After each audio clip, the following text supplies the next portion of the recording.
getting quiet before the Lord shows you have faith that God is going to handle the situation. He's going to take care of things. It shows you trust the Lord.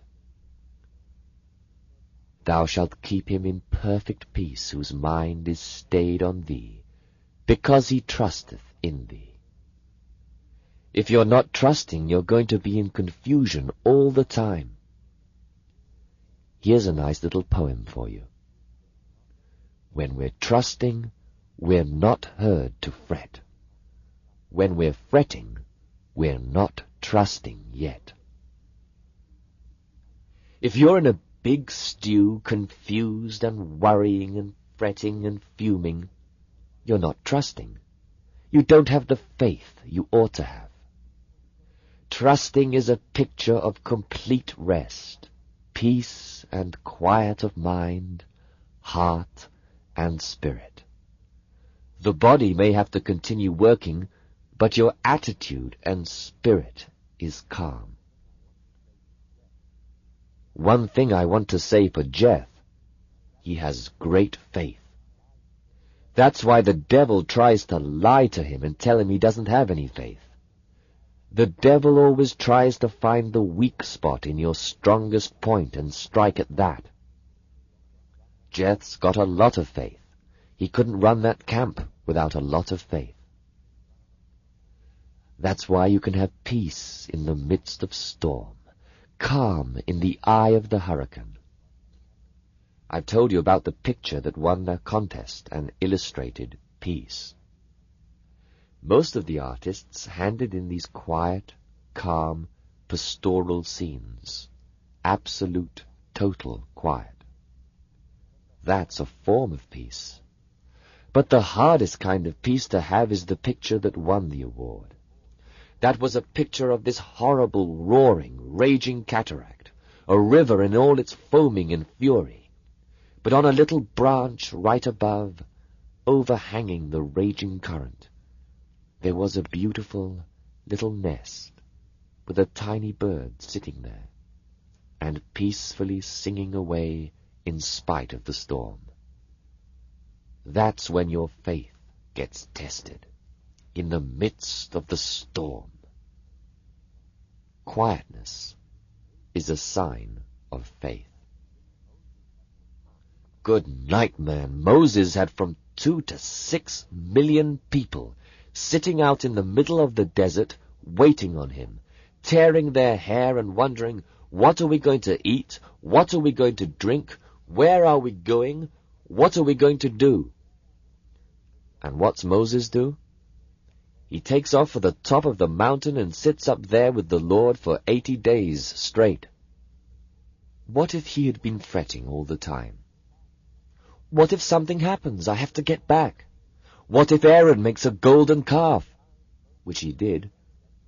And the time Moses did get upset and break the tablets, he had to go back and stay another 40 days to get quiet again. What good did it do for him to get upset? He just had to get quiet again to hear from the Lord. He might as well have come down and taken it quietly and calmly. It would have saved him another 40 days up there. Jesus, on the eve of his ministry, goes out and some people would say, wastes 40 days and nights on the mountain himself. And it seemed like he spent much of the time with the devil. He had to lick the devil first. If you don't get alone with the Lord and lick the devil first, you might as well forget it. I wonder how much of that 120 years Noah spent praying. He must have spent some time, or he couldn't have gotten all those directions on how to build that boat. Remember, they'd never even seen a boat before. God probably gave him the exact specifications for every inch of that boat. It never had even rained before, but he just went calmly about his business building the ark. He could have gotten feverish, thinking rain was coming any minute, and just slapped it together. But he just went calmly along 120 years working on that boat. Good night. You'd think you were spending a lot of time preparing if you just spent 120 days at it. It sure showed Noah had faith. That's why they say farmers make the best missionaries, because they don't expect everything in one day. They have a lot of patience in the long process of waiting for the plants to grow, or the animals to produce. The farmer just has to trust that the Lord will make them grow, and not worry about it. God does the biggest part of the job. He sends the rain. He makes it grow. All the farmer is there for is to supervise things. If there's any picture of a quiet type of personality, it's the farmer. The city folks make fun of the farmers, but if the farmers didn't take it slow, they'd go crazy, like the city people. The farmer's motto is, go slow. The farmer is a perfect example of faith and patience. That's why so few people want to live on the farm, because it takes too much dependence on God. There's not too much they can do. They have to leave it all up to God. They're moving off the farms in droves. God's too much in control. It's too quiet out there. They call it too dead. No action, they'd say. But man, if they would just get up there on the top of one of those hills, they'd hear a lot going on. Watch the storm. Look at the trees. Watch the animals. Listen to the thunder. But usually the action is very quiet and doesn't make a lot of commotion. But some people have to be in motion all the time. They've got to be doing something. And I think one reason is they don't want to think. That's why they have so many amusements. And you know what that word means? Away from thinking.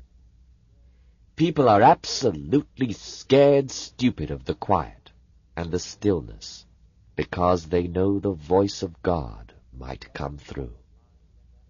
So the devil keeps their mind and their eyes and their ears filled with noise and violent sights and sounds. That's why cities are such a curse. They're totally man-made environments, so they get entirely away from God. Hardly a blade of grass, and where you can't see the stars or the sun or moon or the sky. They live underground, screeching, screaming subways, horrible noise of traffic. There's much more deafness amongst city children than country children, because they live in an atmosphere of noise, constant noise. Whereas country children have very keen hearing. If you live in an atmosphere of spiritual and physical confusion, you'll develop a hardness against the voice of God, because you have to develop a deafness against all the noises around you. Then you can't even hear the Lord. But if you live in quiet and peace and calm and stillness, you'll find your ears really becoming very keen and sharp. I've always had an extremely keen sense of smell and of hearing. Maybe that's 'cause I spent so much time in the woods and in the country. Country people are usually slow, plodders, patient. They live next to God's creation, and they are dependent on the Lord. We should take a lesson from the farmer. City people become dull of hearing and hardened of heart.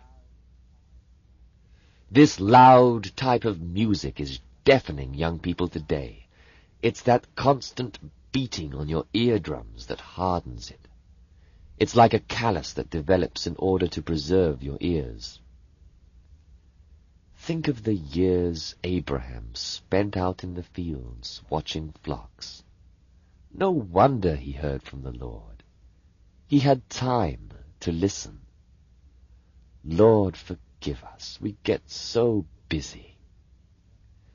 If you're too busy to pray, you're too busy. If you're too busy to get alone with God and pray, you're too busy.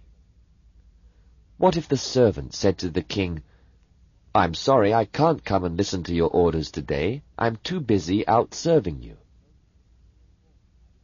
The most important job you have is listening to the king. To stop, look, and listen. Or you're going to get run over. I told you the other day that's the greatest danger, all this feverish activity. This is the greatest temptation of workers for the Lord. The following was one of Grandmother's favorite poems. First place. I was longing to serve the Master, but alas, I was laid aside from the busy field of workers in the harvest field so wide. They were few, yes, few in number, and I could not understand why I should be left inactive. It was not as I had planned.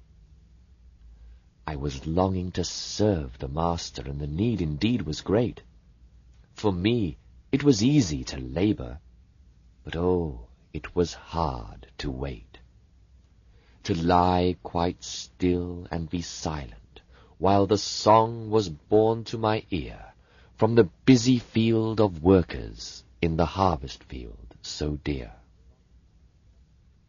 I was longing to serve, just to serve the Master, but he led to a desert place, and there, as we stopped and rested, his eyes looked down in my face, so full of tender reproaching, they filled me with sad surprise. Did he think I had grudged my service, or counted it sacrifice? "O Master, I long to serve, just to serve thee. There are so few at the best. Let me off to the fields," I pleaded. "I care not to stay and rest." I knelt at his feet imploring. I gazed in his face above. "My child," he said, "don't you know? Your service is nothing without your love." I was longing to serve my Master. Oh, this was my one fond thought. For this I was ever pleading. As his footstool in prayer I sought. But there, in that lonely desert, apart from the busy scene, it dawned on me, slowly and clearly, where my great mistake had been. My mind was so full of service, just service, I had drifted from him apart, and he longed for that sweet communion, that union of heart with heart. Well, I sought and I found forgiveness, while mine eyes with pain were dim. And now, though his work is still precious, the first place is kept for him. I'll never forget how we got away one time to actually hear from the Lord, to hear God speak through Grandmother. They had all kinds of confusion of tongues, but no interpreter. So we went up into the mountains to listen to the Lord. And they got to praying and shouting and talking in tongues, and on they went, and all of a sudden the Lord began to speak. He said something like, "Behold, the bridegroom is at the door, and he has bestowed upon you the gifts, and you're so busy playing with them like toys you have forgotten the bridegroom." Like the father coming home with gifts for his children, the kids grab the presents, forget to kiss their father and greet him, and sit down on the floor and start playing with the toys. And there are a lot of Christians that do this very same thing. They start playing with the things of God and neglect God himself. Or like that little story about the bedroom slippers. The little girl who took her fellowship time with her father to make him bedroom slippers for his birthday, and nearly broke his heart. God may appreciate the bedroom slippers you're making for him, but he'd rather have you. And in fact, you'll probably make a hell of a mess out of them, if you neglect him. One of the biggest lessons you're gonna have to learn is to wait for the Lord to work. I know times when I didn't listen to the Lord, and the only way he could get me to look up was to get me flat on my back, where that was the only direction I could look, straight up. My mother used to give her testimony of getting so busy with the Lord's work that the Lord had to slap her down with a malignant cancer, so she'd have to give him her full attention. God will not take second place, even to his service. I will have no other gods before me. Thou shalt not bow down thyself to them, nor serve them. For I, the Lord thy God, am a jealous God. That probably is the greatest mistake of sincere Christians, to make a god of God's service. All this action, all this noise, beating the air, holding a service, and so little of God. We used to sing this little song, "Let go and let God have his wonderful way. Let go and let God have his way. He'll fill with his Spirit and keep day by day. Let go and let God have his way." It's a lot easier for you to just let God do it. And you show you're letting go by getting quiet before the Lord. You show that you have faith by stopping your own activity and waiting for God to work. Be still and know that I am God. Study to be quiet. In quietness and confidence shall your strength be. Let all the world keep silence before me. There was even silence in heaven on occasion. Someone just handed me this little poem entitled, "I Didn't Have Time." I got up early one morning and rushed right into the day. I had so much to accomplish that I didn't have time to pray. Problems just tumbled about me, and heavier came each task. Why doesn't God help me? I wondered. He answered, "You didn't ask."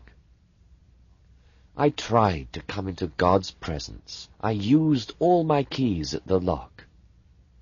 God gently and lovingly chided, "Why, child, you didn't knock?" I wanted to see joy and beauty, but the day toiled on gray and bleak. I wondered why God didn't show me. He said, "But you didn't seek." I woke up early this morning and paused before entering the day. I had so much to accomplish that I had to take time.